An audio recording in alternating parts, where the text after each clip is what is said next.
Hello everyone, कैसे हैं आप सभी। जैसे कि आप सबको पता है, रिसेंटली मैं अपने घर गई थी अपने घर वालों से मिलने। हमेशा मैं जैसे साल में एक बार ही जाती हूँ। तो हमारे यहाँ छठ पूजा सेलिब्रेट होती है, उसकी वीडियो आई होप आप सभी ने देख ली होगी। उसके बाद कुछ दिन के लिए मैं घर वालों के साथ रुकी थी। तो वहाँ पे हमारे यहाँ एक माता का मंदिर है, थावे नाम है उस जगह का। और वहाँ मैं अपने घर वालों के साथ गई। तो मोस्टली वहाँ पे फ्राइडे और मंडे को सबसे ज़्यादा रश रहता है, बाकी अदर डेज़ भी ऐसा ही रश रहता है। तो मैं उस दिन गई तो हम लोग कुछ अराउंड 11 बजे तक पहुँच गए थे वहाँ। और पार्किंग एरिया से काफ़ी दूर तक वो मंदिर फैला हुआ है, तो हम लोगों को पैदल वॉक करके जाना पड़ा।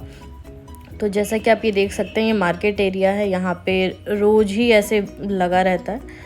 और ये मेरी बहन और उसकी बेबी, पीछे मम्मा आ रही हैं, हम सभी जा रहे थे, मेरी बहन भाभी एंड ऑल।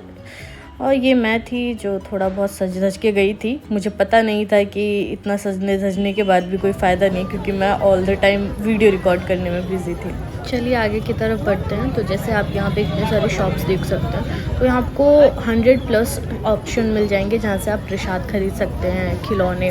मतलब यहाँ ऐसा है कि रेगुलर शॉप है इस टाइप का, खाने का, बच्चों का श्रृंगार का सामान, प्रसाद, बहुत सारे हैं। तो ये हम चलते हैं मंदिर की तरफ आगे।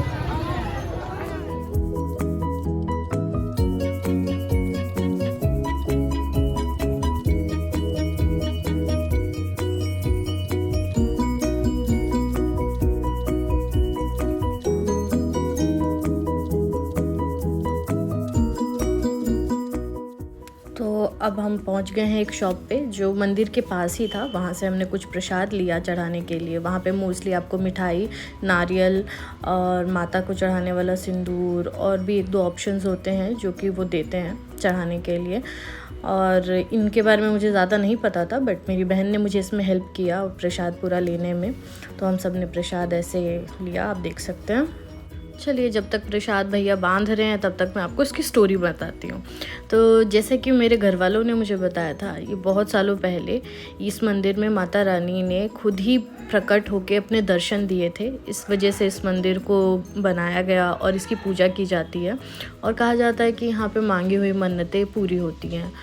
अब मैंने भी ऐसा सोचा था कि होता होगा या नहीं, बट हाँ, मैं छोटी थी तब से मेरे यहाँ कोई भी शुभ काम हो, कोई भी न्यू कपल हो या कोई भी चीज़ हम खरीदते हैं, just like vehicle and all, तो हम यहाँ आते हैं और यहाँ पूजा होती है। जैसे कि आप देख सकते हैं, यहाँ काफ़ी लोग अपनी अपनी बाइक्स का, ट्रैक्टर, गाड़ियाँ, इन सब चीज़ों का पूजा कराते हैं। तो अब हम मंदिर की तरफ चलते हैं। यहाँ पे मुझे नहीं पता था कि इतना भीड़ होगा, क्योंकि इससे पहले जब भी मैं आती थी इतना तो भीड़ मुझे नहीं मिलता था। एंड आई एम अमेज कि मुझे अंदर जाने का मौका मिलेगा या नहीं, क्योंकि एक मंदिर के बाहर का आउटर एरिया है, वहाँ पे भी बहुत भीड़ दिख रहा है मुझे। और उसके अंदर माता की मूर्ति है, वहाँ तक जाना बहुत डिफ़िकल्ट महसूस हो रहा है मुझे। देखिए, हालांकि यहाँ पे बहुत भीड़ है, बहुत ही ज़्यादा। और यहाँ तो बच्चे भी खो जाते हैं भाई। मैं वहाँ गई थी तो अनाउंसमेंट हो रही थी कि इनका बच्चा खो गया है, बच्चे का नाम ये है और बहुत ज़्यादा। और चलिए आगे बढ़ते हैं। यहाँ पे लोग मन्नतों की घंटियाँ भी बांधते हैं, धागा भी बांधते हैं। और यहाँ पर प्रसाद में कई बार लोग चढ़ावे में हाथों से पूड़ियाँ बना के, ख़रीद के नहीं, स्पेशली सारा सामान घर से लेके आया जाता है। और यहाँ पे सारा लकड़ी एंड ईंट वगैरह लगा के एक चूल्हा छोटा सा बना के, और यहाँ पे पूड़ियाँ तली जाती हैं और प्रसाद चढ़ाया जाता है। ये भी एक मन्नत का पार्ट होता है कि जो लोग मन्नत मांगते हैं वो ये चीज़ें करते हैं। तो मेरे घर में ये बहुत बार हो चुका है, मतलब मेरे घर वाले वहाँ जाके पूजा करते हैं। तो मैंने भी यहाँ पे एक मन्नत का धागा बांधा है। देखते हैं माता रानी मेरी मन्नत पूरी करती हैं, कब करती हैं। मुझे भरोसा है, ऐसा नहीं है कि भरोसा नहीं है, मुझे भरोसा है। जय माता दी।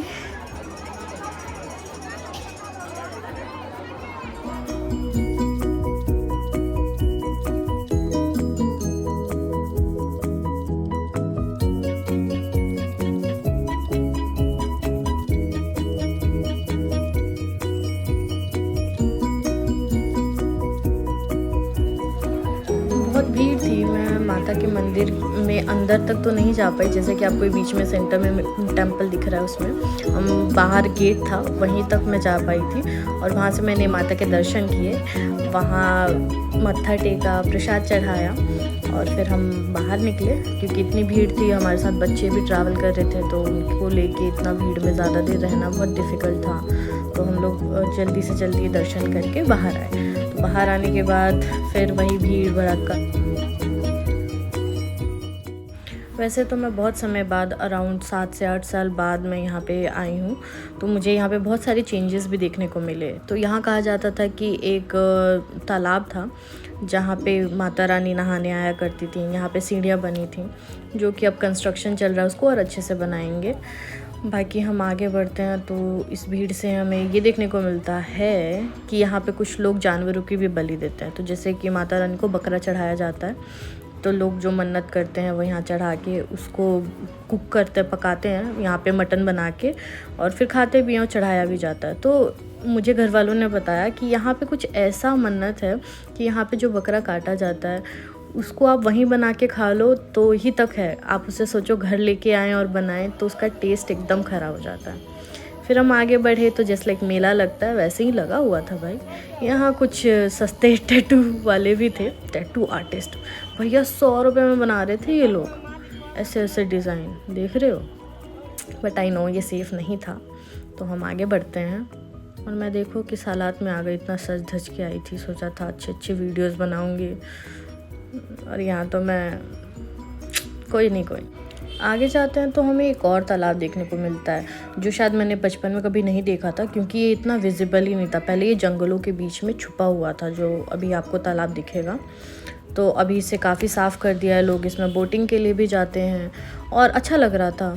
अभी काफ़ी सारा कंस्ट्रक्शन का काम यहाँ चल रहा है, तो मे बी अगले 1-2 साल में और भी ज़्यादा सुंदर हो जाए। उसके बाद हम गए दूसरे मंदिर जो है रसू भगत का। कहा जाता है कि रसू भगत जो थे वो माता के दास थे। वो एकदम इतने भक्त थे कि सुबह शाम माता की इसी जगह पे पूजा किया करते थे और उनकी पूजा में ही रहते थे हमेशा। उनके एकदम प्रिय भक्त कह सकते हैं, वैसे थे। तो माता रानी ने एक दिन उनकी पूजा से प्रसन्न होकर दर्शन दिए थे। तो जो दर्शन दिए थे उन्होंने रसू भगत के सर में से अपना हाथ निकाला था बाहर, और इस तरह से रसू भगत की यहाँ पे पूजा की जाती है। तो उनका भी मूर्ति बना हुआ है यहाँ पे। ऑल्दो मैं आप लोगों को माता की मूर्ति नहीं दिखा पाई क्योंकि वहाँ पे कैमरा अलाउड भी नहीं है और इतना रश था कि मैं बिल्कुल भी रिस्क नहीं ले सकती थी। तो मैं आपको यहाँ दिखाती हूँ रसू भगत की मूर्ति। ये गेट पे कुछ पूजा वूजा हो रही थी तो मम्मी ने किया, मुझे इसके बारे में नहीं पता था, तो मैं आगे बढ़ी। चलिए देखते हैं रसू भगत की मूर्ति। और यहाँ पे 7 शेरों का भी स्टैचू बना हुआ है। इसकी स्टोरी ये थी कि माता रानी इन्हीं पे सवार होके कहीं भी जाती थी और इसलिए इनकी भी स्टैचू बना हुआ है। और रसू भगत का भी एकदम देखिए कितना प्यारा। पहले छोटी मूर्ति थी बट यहाँ पे कंस्ट्रक्शन चल रहा है तो इन लोगों ने इसको भी काफ़ी सुंदर और काफ़ी अच्छा बना दिया है। और इसका भी काफ़ी अच्छा, मतलब स्टैचू वही है लेकिन जो आप बैकग्राउंड देखेंगे वो सब चीज़ें चेंज हो गई हैं। तो यहाँ पूजा करने के बाद हम लोग और आगे बढ़े। तो अब हम वापस घर की तरफ के जा रहे थे। तो यहाँ पे फिर मार्केट था, फिर मेले जैसा पूरा लगा हुआ था, इतना सारा शॉप एंड ऑल। हमारे साथ बच्चे थे, वो ज़िद करने लगे हमें खिलौने दिलाओ, हमें ये दिलाओ वो दिलाओ। तो हम लोग गए। तब तक फिर मैंने सोचा कुछ अपने लिए भी ले लूँ। तो मुझे ये छोटा सा दिया पसंद आया तो मैंने ये लिया। और यहाँ पे मुझे ये भी देखने को मिला कि शंख बिक रहे थे और मुझे नहीं मालूम था, लाइक मैंने कभी शंख ख़रीदा नहीं था, ना मैंने देखा था कि कहाँ बिकता है। मुझे ऐसा लगता था कि ये तो बहुत बड़ी चीज़ होती है ख़रीदना है ना। तो यहाँ पे रीज़नेबल में लाइक 200-150 रुपये में शंख भी मिल रहे थे और ऐसे माला ये सब। तो फुल एकदम मेले वाला वाइब दे रहा था मुझे। बट ठीक है, मज़ा आया। थोड़ा बहुत शॉपिंग घर वालों ने किया यहाँ से, बच्चों ने अपने लिए खिलौने लिए। मैंने भी 1-2 खिलौने अपने लिए लिए थे जो मैं आपको नहीं दिखा सकती, आप मज़ाक उड़ाओगे मेरा। पूजा हो गई, शॉपिंग हो गई। अब हम घर को जा रहे थे, तब तक देखा मेरी बहनें ये चुन्नी ले रही थी, तो ये काफ़ी अच्छा लग रहा था। तो मैंने उनसे पूछा कि भाई ये क्यों ले रही हो तुम लोग तो साड़ी पहन रही हो, तो फिर तुमको क्या ज़रूरत है। तो उन्होंने मुझे बताया कि कहीं भी मंदिर तीर्थ जाते हैं तो एक चुनरी लेके आना चाहिए, वो अच्छा होता है, शुभ होता है। मैंने कहा अरे फिर तो मुझे भी लेना चाहिए। तो मैंने ये चमकता हुआ थोड़ा कलरफुल लिया। तब तक ये देखो बंदरों की टोली आ चुकी थी। यहाँ पे ये बहुत कॉमन है, बंदर का आना बहुत कॉमन। भाई ये यहाँ पे स्पाइडरमैन वाला गेम खेलेंगे सारे बंदर। और जितनी भी शॉप्स थी ना, सब टीन की बनी हुई थी, उनकी जो छत थी उस पर ये इतनी तेज़ तेज़ कूद रहे थे, ऐसा लग रहा था कि भाई अब तो ये टूट जाएगा। फिर उसके आगे बढ़े, हमने सोचा चलो भाई सुबह से बिना खाए हम पूजा करने गए थे, तो अब कुछ खा पी लिया जाए। तो हम एक छोटे से वहाँ पे शॉप में पहुँचे जहाँ पे ये गर्मा गर्म पूड़ियाँ समोसे ये सब तले जा रहे थे। तो हम खाया और उसके बाद घर चले गए।